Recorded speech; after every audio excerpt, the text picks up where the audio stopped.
अस्सलाम वालेकुम स्टूडेंट्स। आज का जो हमारा टॉपिक है वो है radius of nth orbit of hydrogen atom.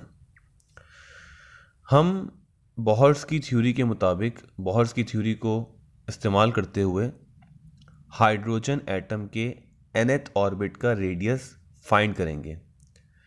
ठीक है जी। तो इसके लिए हमने सपोज कर लिया कि हमारे पास एक हाइड्रोजन एटम है और हाइड्रोजन एटम में आपको मालूम है कि एक इलेक्ट्रॉन और एक प्रोटॉन मौजूद होता है। तो इलेक्ट्रॉन हमारे पास ई है नेगेटिव चार्ज और प्रोटॉन को हमने कहा जेड ई पॉजिटिव। सपोज कर लिया कि इलेक्ट्रॉन जो है वो nth ऑर्बिट में रिवॉल्व कर रहा है, यानी कोई भी ऑर्बिट हो सकता है, पहला दूसरा जो भी है, और जिस ऑर्बिट में इलेक्ट्रॉन रिवॉल्व कर रहा है उसका रेडियस है r, मास ऑफ इलेक्ट्रॉन है m और वेलोसिटी v के साथ इलेक्ट्रॉन रिवॉल्व कर रहा है अराउंड द न्यूक्लियस। अब एक बात आपको मालूम होनी चाहिए कि जब भी कोई बॉडी सर्कुलेट करती है, रिवॉल्व करती है सर्कुलर मोशन में, तो उस बॉडी पर एक फोर्स अप्लाई होती है जो उस बॉडी को सेंटर की जानिब अट्रैक्ट करती है। उस फोर्स को कहा जाता है सेंट्रीपिटल फोर्स। तो सेंट्रीपिटल फोर्स का फॉर्मूला क्या होता है? M V square upon R. M mass है, वी वेलोसिटी है और आर रेडियस है। दूसरी बात, इलेक्ट्रॉन एक चार्ज है, प्रोटॉन भी एक चार्ज है। अकॉर्डिंग टू कूलम्स लॉ दो चार्जेस के दरमियान मौजूद फोर्स इक्वल होती है प्रोडक्ट ऑफ चार्जेस। एक चार्ज है Ze और दूसरा चार्ज है E। प्रोटॉन का चार्ज है Ze और इलेक्ट्रॉन का चार्ज है E।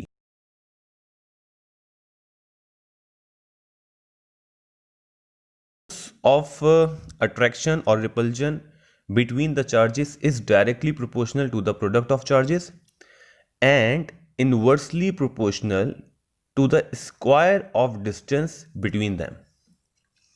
ठीक है जी।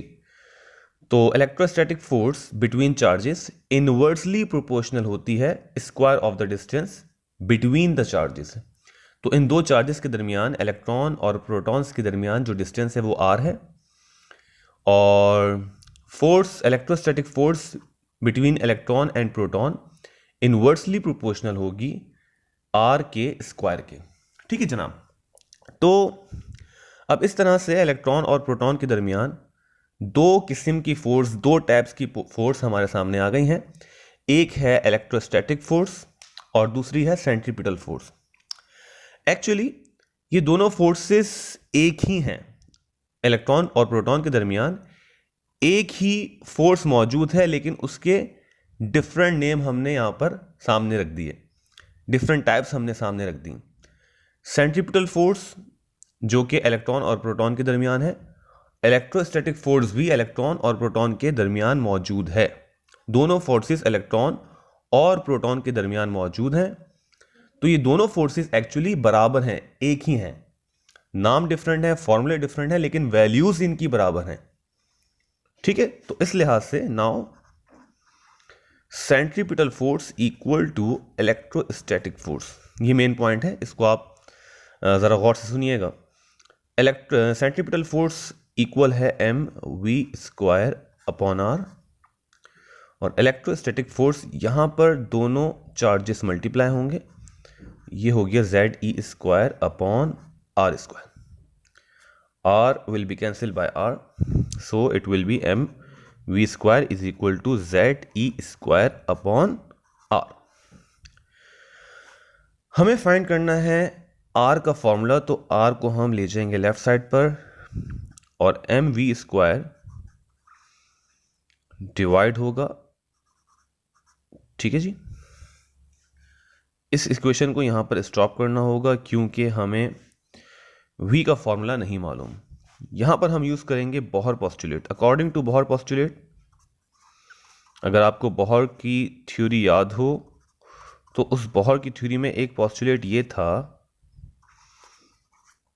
कि L इक्वल होता है NH/2 पाई। इलेक्ट्रॉन उन्हीं रास्तों पर ऑर्बिट बनाता है जहां पर उसका एंगुलर मोमेंटम NH/2 पाई के इक्वल होता है।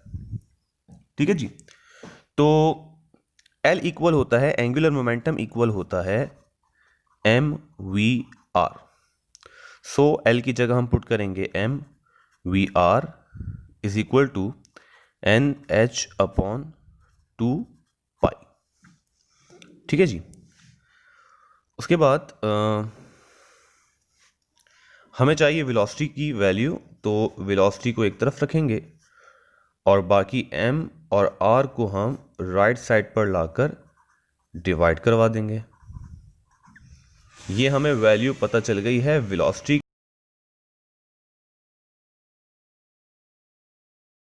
Equation number 1। नाउ इस इक्वेशन 1 में हम वेलोसिटी का फॉर्मूला पुट करेंगे। Put it in equation 1। Put it in equation 1। अब आप इक्वेशन 1 अप्लाई कीजिए। mv² is equal to ZE² upon r। अब आप v की जगह v की वैल्यू लिखिए NH/2 m r whole square is equal to ZE² upon r। अब आप स्क्वायर अप्लाई कीजिए हर वैल्यू पर। ये हो जाएगा mn² h² अपॉन 2 का square 4 pi m² r² is equal to ZE² upon r।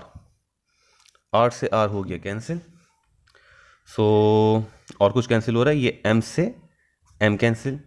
बाकी क्या वैल्यूज बची, n² h² upon 4 pi m r is equal to ZE²।